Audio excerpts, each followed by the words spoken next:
concentrating in forensics.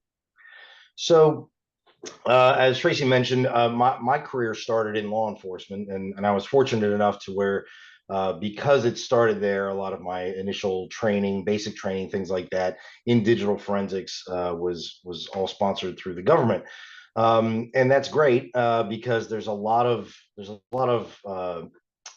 evolution and nuance to the field of digital forensics. What I learned back in 2009, 2010 is some of it's still relevant, but some of it is also evolved quite a bit. And just a little personal anecdote: when I was still in law enforcement, they came to me and said, "Hey, we know you went to all this computer forensic training, but mobile devices are starting to become a more of a thing for us, and so we want to know if you want to go to some mobile forensic training." At that point in time, I said, "No, I don't need to get into that. It's not going to be important." Of course, Jesse will probably echo the sentiment that most of what we deal with these days is on mobile devices. The evolution of what you can expect, whether in or out of law enforcement, is kind of interesting because there's the degree program, and the degree program has been set up to give you a lot of both basic and I would say intermediate knowledge with regard to the field of digital forensics, and that includes any appropriate collection of digital evidence, seizure and collection of digital evidence, both physical collection and the actual data collection. It involves the analysis, and there's a lot of stuff that goes into the analysis. Everything from file systems on particular devices to how the data is stored on those devices. Things like metadata, which is all the information that goes behind data. All those things are all part of what we routinely get involved in with digital forensic analysis. And depending on the different device or storage medium, and in these days, of course, the storage mediums are vast. It can take on any number of different varieties. I mean, I've already mentioned computers and mobile devices, but there's also cars, right? If you're driving any kind of modern car these days, you're going to have an infotainment system in that car, which is basically a mini computer that tracks location and interactions. And of course, there's car accidents every day, so that evidence becomes very relevant in both civil and criminal applications. Internet of Things, those types of things will also store data and can potentially provide a lot of valuable evidence with regard to both civil and criminal litigation. So in what you look at as far as digital forensics, it's very evolving, like it's ever changing. I also sat on the bench for about a year. I had my final role in law enforcement had nothing to do with digital forensics. And so when I came back and opened my own consultancy after getting out of law enforcement, I was amazed at all the things that had passed me by. So it's very important to stay up with the modern technology, modern operating systems with regard to mobile devices, the apps that are in use, all those types of things. So if you're interested in something that is always changing, the hard sciences don't really change. The technology to analyze them can change, but the hard sciences don't really change all that much. The principles of chemistry and DNA and biology, all those things are pretty well known, pretty well defined. The principles in digital forensics, although the basic ones generally don't change, the technology that is facilitated on those basic principles evolves quite rapidly, and I'll let Jesse speak to that from the law enforcement side. So the cool thing also is that, and just like with the hard sciences, you can get involved in law enforcement, and those jobs are great, and they can provide an awesome groundwork for what you need to know as far as a digital forensic examiner, and they can also provide a lot of exposure to casework. I think anyone in this room would tell you that knowing things and doing things are two completely different realms. And the more you do in digital forensics, the casework is king. The more you do, the better it is. And law enforcement is a great place to cut your teeth. There's also entities like the one I work for now, which is a private sector digital forensic service provider, and we do a lot of forensics across the civil realm. So where there's civil litigation involved and where there's evidence in those civil cases, we'll get involved in that as well. We also do criminal cases, both defense and prosecution. So a lot of overlap there with what went on as far as my particular career in law enforcement. So there's any number of different opportunities out there. There are a number of different entities like Archer Hall, like the one I work for, that offer professional services in the realm of digital forensics. But it is, make no mistake, it is a forensic science. It is a very well accepted forensic science in that there are methods and procedures and practices that we incorporate into virtually everything that we do to try to distill down to the truth. So before I kind of hand it over to Jesse for his notes, I want to talk a little bit about the program as we've tried to construct it here. Just a real quick anecdote about this picture. I start off all my semesters that I teach at VCU with this picture because it really kind of combines what digital forensics can be and what the hard sciences forensics can be. This is a picture of me doing what we call a triage at a crime scene many years ago. You see that I'm sitting on a computer case. Don't worry, it wasn't evidence. But I'm essentially rooting through evidence in this picture to try to find what we might want to seize, so we don't have to seize absolutely everything. So I call it a good picture of meatball forensics. As far as the program goes, what the program is designed to do, it's an overview and I would say moderate in-depth exploration of digital forensics, and that includes Windows operating systems, forensic artifacts, the analysis and interpretation, both some basic and advanced topics with regard to that. And that interpretation piece is super important, right? Because the appropriate interpretation of what you're analyzing is really where the rubber meets the road. It will get into mobile devices, iOS and Android mobile device data collection and analysis. As I said before, that's a lot of what we do. I would say probably conservatively 75% of our cases are all on mobile devices. That's a huge piece and will continue to be a huge piece moving forward. File systems of varying type and applications. So everything that's stored on a computer medium is stored within a file system, and those file systems have different structures, and the different mediums have different file systems that operate on them. So those are a basic component of understanding digital evidence. There's an element of forensic video and multimedia analysis. Now, I have never gotten and we don't get into forensic video and multimedia analysis.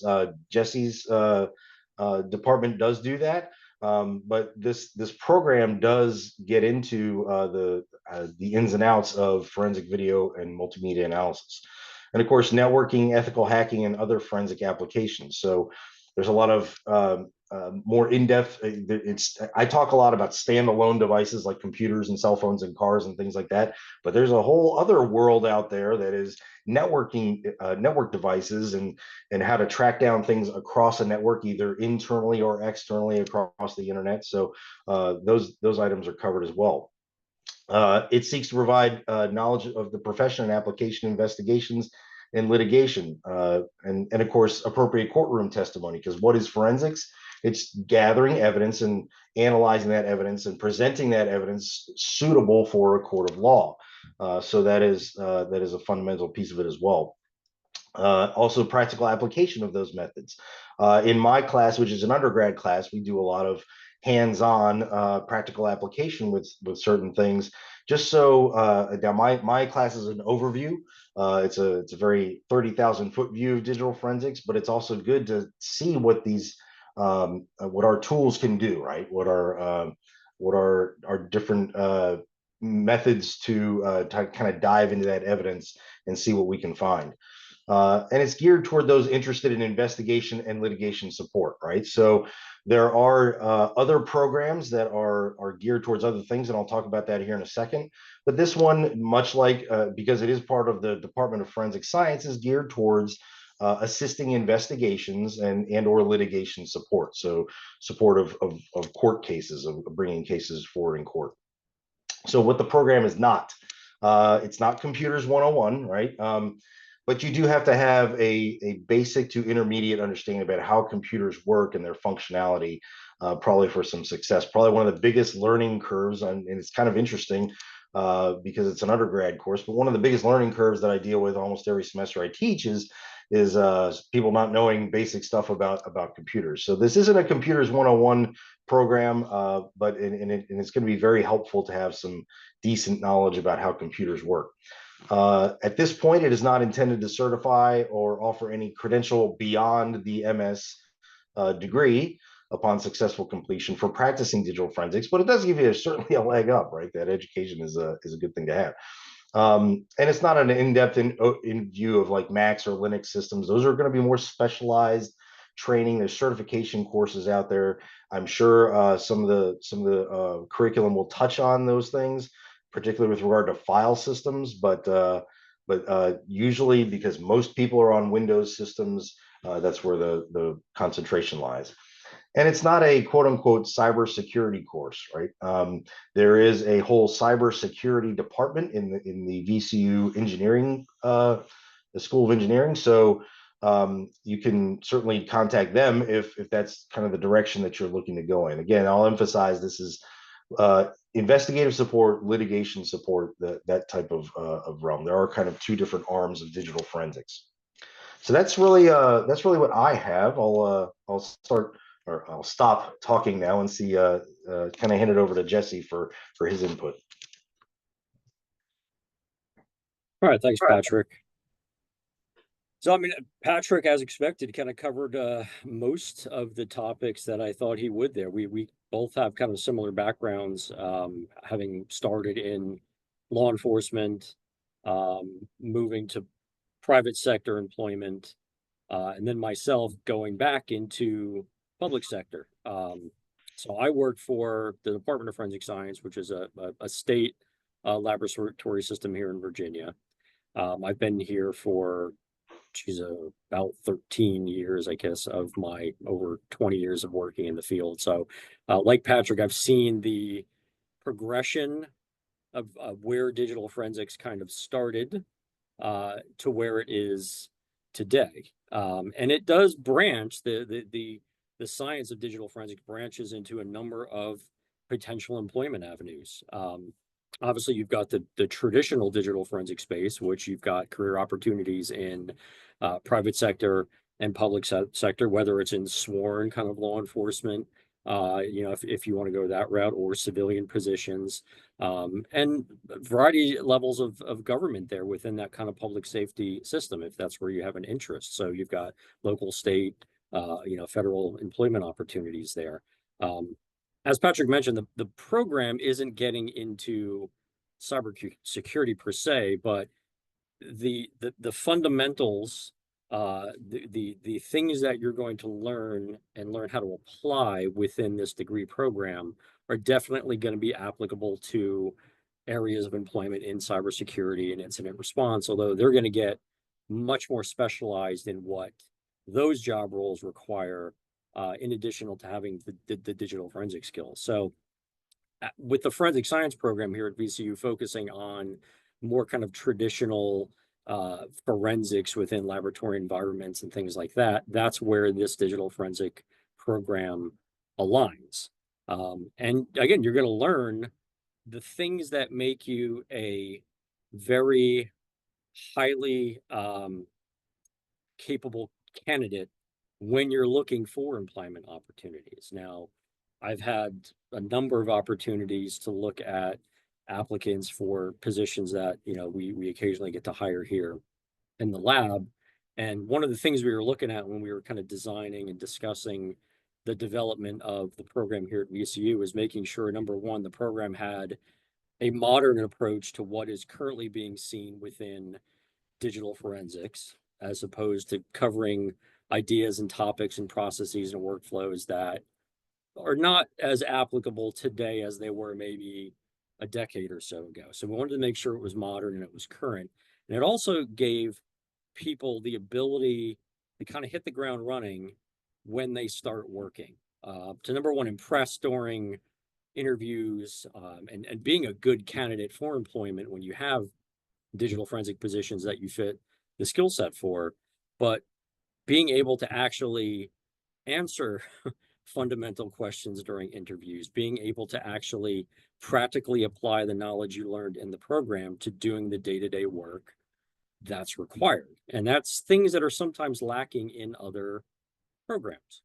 And we wanted to make this one special, so you had more of that modern approach, the modern understanding, the fundamental understanding of digital forensics, but then again, being able to apply that knowledge and actually be able to do things and talking about the things you're doing and understanding what you're doing and why.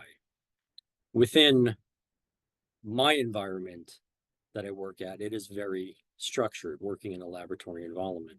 And with digital forensics being a science, there is an obvious structure to how we need to work. We have a little more rigidness with how we have to kind of do things. Everything has to be documented. Everything needs to be noted. You have to be able to explain why you're doing something.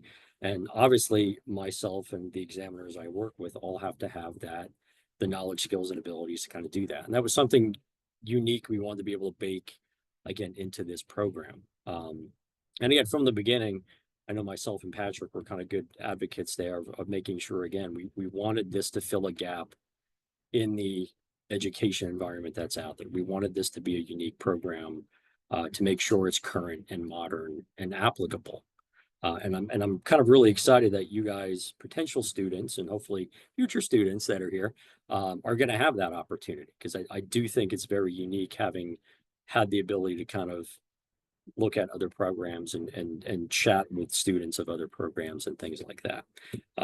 So I am excited by that. So again, you've got a lot of potential employment opportunities, which is obviously the goal of anybody going through the program, is you want to learn things that are going to make you employable, that are going to make you stand out from other candidates. And I think this program really has a good opportunity to provide that for you. I know there really aren't a lot of, looks like, people attending other than the speakers here. And not that I want to kind of hijack this, but we've got, I think, some time here. And I guess if Tracy and Patrick, okay, I'm not sure if you guys have any kind of specific questions about things you're interested in, things you want to pursue. I mean, there are lots of different avenues in digital forensics. Patrick mentioned some of the things the program's going to cover with, focusing on mobile device forensics, which is very big. Obviously not shying away from your more traditional kind of computer systems, PCs. I was touching on the file system elements. So things when you're eventually dealing with Mac and Linux-based systems, which are going to have a lot of similarity to some of the file system aspects you deal with on an Apple device or an Android phone, things like that. Wouldn't be a completely foreign thing for you. And then you've got things like, the video and multimedia analysis, which is a specialty in its own. If you have an interest in that, dealing with clarifying video recordings and authenticating things like that, which is very big in the day and age here, where we've got the ability to generate, really good, fake videos and audio recordings and things like that, compared to an actual original recording of something. So you've got a lot of different specialty areas you can kind of get through. And this program wants to kind of expose you to those things so you can start to see the things, the directions you kind of want to go. But I don't know if you guys have any kind of specific questions, things you'd want to know about the program or digital forensics or what your expectations are, just to give you guys the opportunity to have kind of specific things answered. Yeah, I have a few more slides about the curriculum itself, but if you guys have any questions right now, sure, definitely throw them out. For right now, I think in my case, everything has been cleared. Like so far, I don't have any questions. All right. Well, I'll go on and tell a little bit more about the program, but if anybody has any questions, just chime in anytime. I think that I want to just basically reiterate a couple of the things that Jesse and Patrick have mentioned, that this profession, regardless of the discipline, includes all of the activities that I have listed here. And so Consequently, the program that we've developed for digital forensics does include all aspects of these day-to-day professional activities, everything from receiving and initially analyzing the evidence, the data, communicating with investigators and other members of the judicial and criminal justice community, writing reports, and testifying in court. The master's degree program that we have at VCU in forensic science does include existing concentration tracks, including 2 concentration tracks for people that are interested in forensic chemistry applications, a trace track, and then a separate track that focuses on drug analysis and toxicology. The biology track is primarily focused on DNA analysis and serological analysis. We also have a physical track, and in that we put students who are more interested in the patterned evidence analyses fields like firearm tool marks, fingerprints, impression evidence, and crime scene investigation.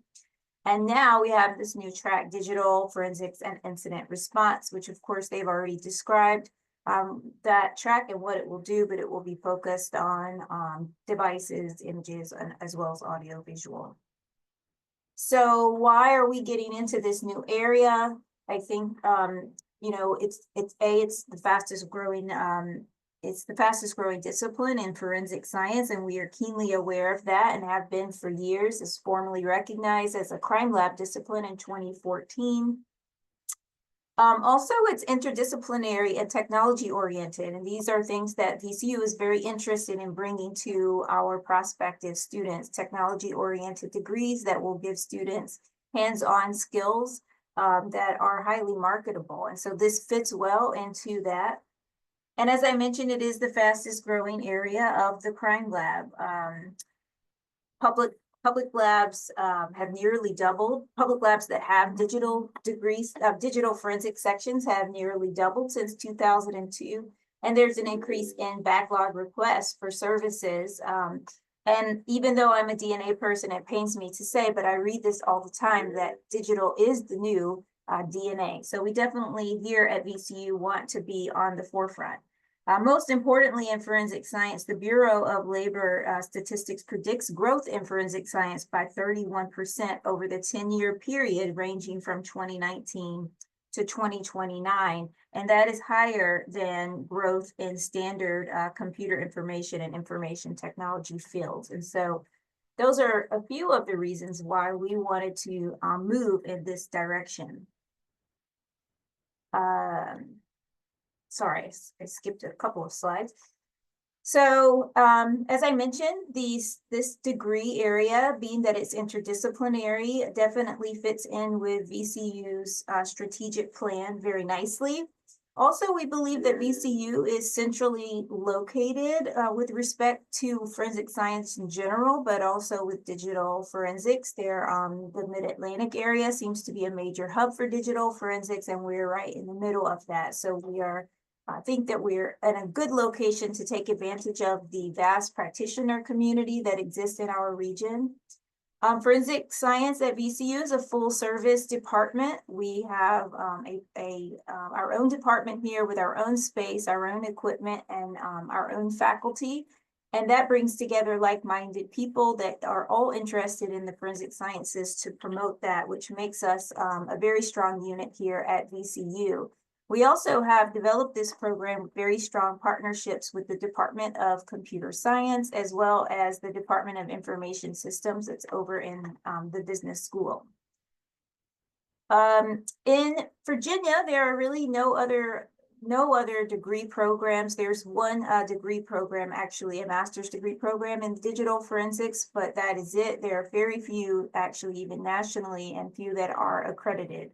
So we have sought to develop a program that will be accreditable and fill that gap. And also VCU is home to a National Center for Academic Excellence for Cybersecurity. And so we have partnered with them, and we have faculty that are working within that unit who are also assisting with this program and future collaborations, we hope, for students. Here at VCU, we also have our sights already on expansion in this area, and we are excited to have support from our president and provost's office for potential expansion in other areas as we grow in this field. All right, a little bit about the curriculum. It is designed to be a full-time 2-year program, 42 credits, which is the same as our other master's degree concentrations. It does include extensive laboratory work and hands-on learning. The focus on hands-on learning is very important for our students. As I mentioned before, we want them to leave with highly marketable skills that Jesse and Patrick talked about, so that's very important to us. The vast majority of the courses in this degree program do include a laboratory component. I think about 80% of the classes in the degree program include a laboratory component or a hands-on component. Required coursework is going to range everything from foundational and advanced concepts in digital forensics and incident response, but also will include evidentiary procedures, criminal law procedures, legal considerations, ethics, quality assurance. We touch a little bit on crime lab structure, function, and management in our curriculum, and expert testimony. Importantly, every single student in this program will complete an independent project. That project will be led by either a faculty member or one of our partner practitioners in the area or elsewhere to provide the student with a hands-on guided mentored project. So here's the list of the core requirements for this curriculum. So every student in our master's program completes the courses that are listed here, including crime scene investigation, graduate stats class, and one class in pattern evidence examination, which is required for our accreditation. And for our digital forensics students, we anticipate that being primarily tool mark examination classes, it may have more overlap with the digital forensics arena. Every student takes this law class, forensic evidence and criminal procedure, and every student takes this professional practices and expert testimony class, which provides about 6 weeks of career development, mentoring, as well as instruction on bias and ethics in forensic science, lab management, professional skills, and then about 6 weeks in expert testimony. And then, as I mentioned, every student does a directed research. For the digital forensics and incident response concentration requirements, these are the courses that those students take. And so every student will take this intro course in the very first semester. This is designed to be kind of a first foray into the digital forensics arena and is very high level. And that's the 525 course. And then after that, students will dive into the more advanced courses on many of the topics that Jesse and Patrick have already mentioned in detail, including hardware, video and multimedia analysis, cybersecurity, networking and ethical hacking, the mobile, a class on mobile and IoT devices, and then an applied digital multimedia class. This website provided at the bottom, you can find by easily searching VCU Digital Forensics, and it will bring up this curriculum that I have just reviewed with you guys. So why do we think you should come to VCU for this particular program? Well, VCU is a very large university, but the Department of Forensic Science is a very small program. So with that, you get the benefits and the resources that a large university brings, like convenience of our location in the middle of downtown Richmond, all the vast services that are offered to our students on campus. But with a small department and a relatively small degree program, we have very high faculty to student ratio, and we have many opportunities for our students outside of the classroom, including service events, social events, and clubs that are focused just for our forensic science students. We have the Forensic Graduate Student Organization as well as the Forensic Science Student Club. Those clubs provide additional opportunities that are both academic in nature and recreational in nature for our students. The VCU Department of Forensic Sciences has a very well-known department. Depending on the source, we're usually ranked in the top 5 in academic programs in the country. All of our academic programs are accredited by FEPAC, which is the forensic science accrediting body for educational programs, and we intend for the new digital forensics track to be accredited as soon as it becomes eligible. As I mentioned before, we are a separate department, so we do not have to compete with funds and resources with the basic sciences here. We are a separate established unit, and we report directly to the dean's office. So we have a stream of resources, just like the Department of Biology or the Department of Computer Science may have. We do have established connections with practitioner partners across all of our track areas, including digital forensics, and through that, over the years, have developed both an in-house and an external, very viable, productive research program here. And as I mentioned, there's a lot of student support. Students come into our program, the majority of our master's students, I think about 75% or so, do come in with some sort of funding here in our program, either by way of teaching assistantships that are available, research assistantships. We have several dedicated scholarship funds for our graduate students, as well as a professional development travel fund source for our students.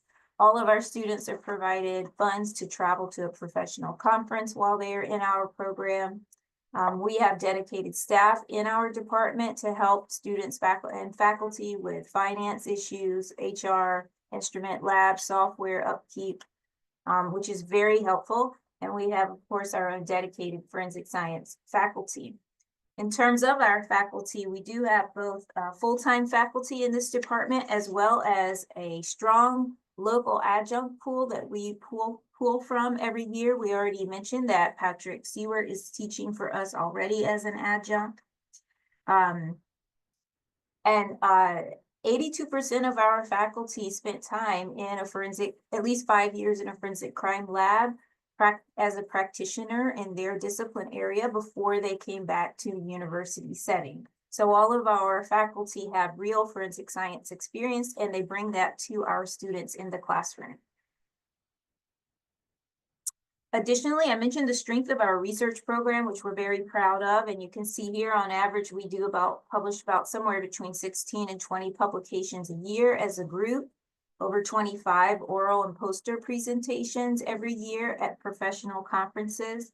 75% of our students, our graduate students, will leave here with a first authorship or a co-authorship on either a publication and or a poster or oral presentation at a conference. And we do, since 2005, our department has authored about 700 different conference presentations and about 250 different peer-reviewed publications. So we have a very active research body, and our grad students are a big part of the reason why that is successful. The curriculum that I outlined earlier, you may have noticed, offers some broad exposure to areas of forensic science beyond the specialty. But however, every single track offers very strong specialized development in those highly specialized discipline areas. I mentioned also that many of our courses include a laboratory component. About 77% of the classes in the curriculum have a laboratory component.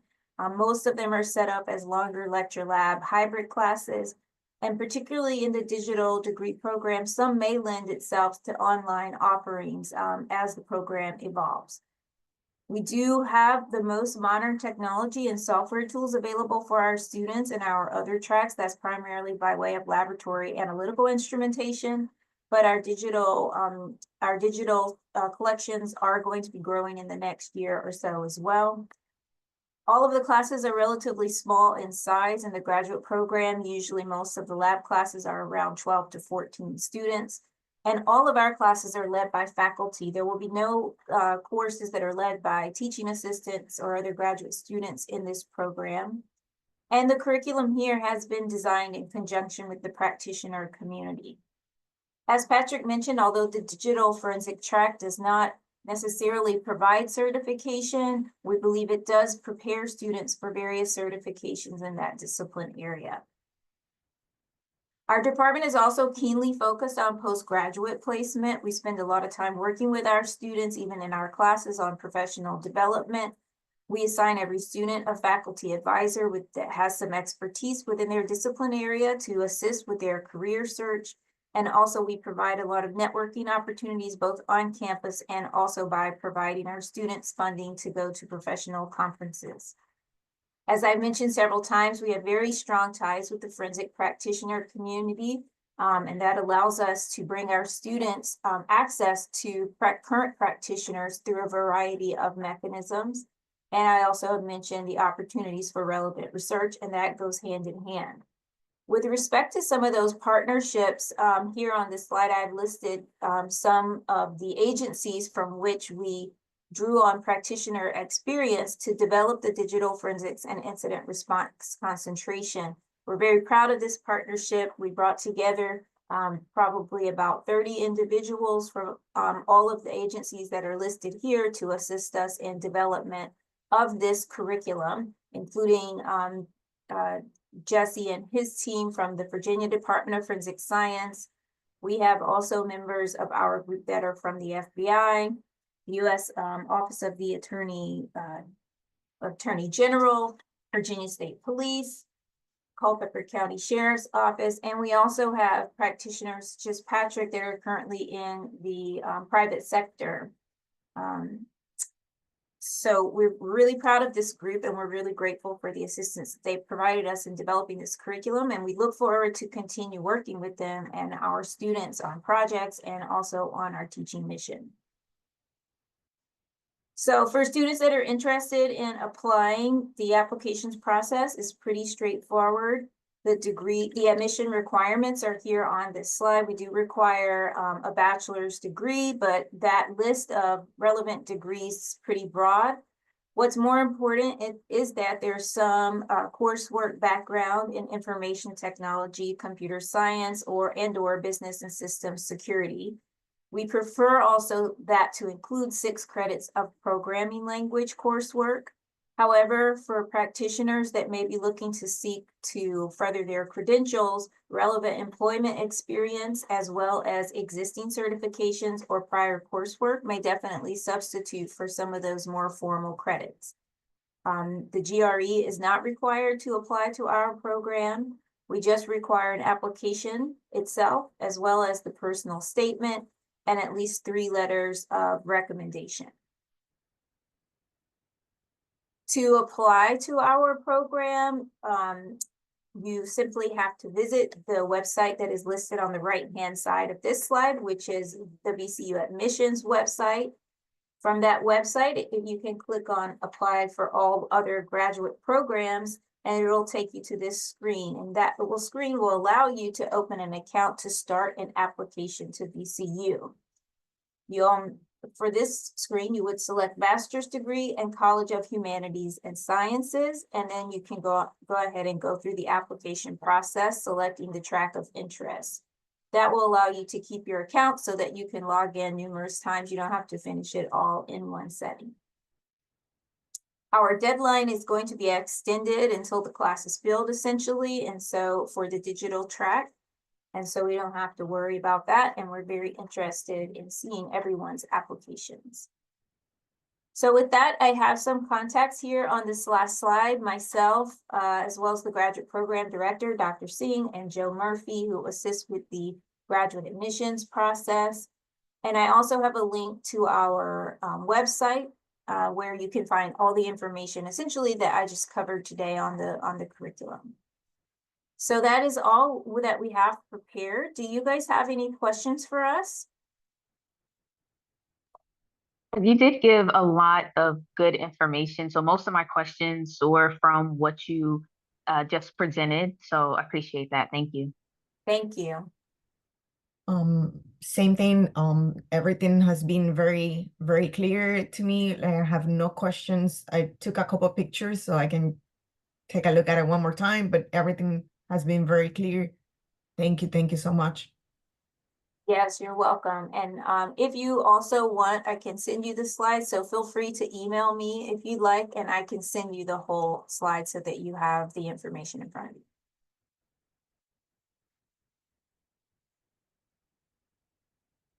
All right, well, if there's no other questions, then we want to thank you guys for coming and hearing about our new program. And as I said, just send us an email if you have any questions.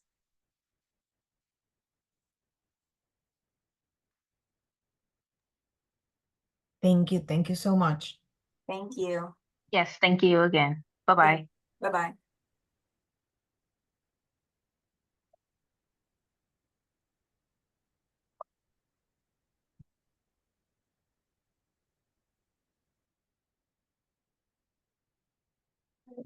I'm gonna stop the recording. Let's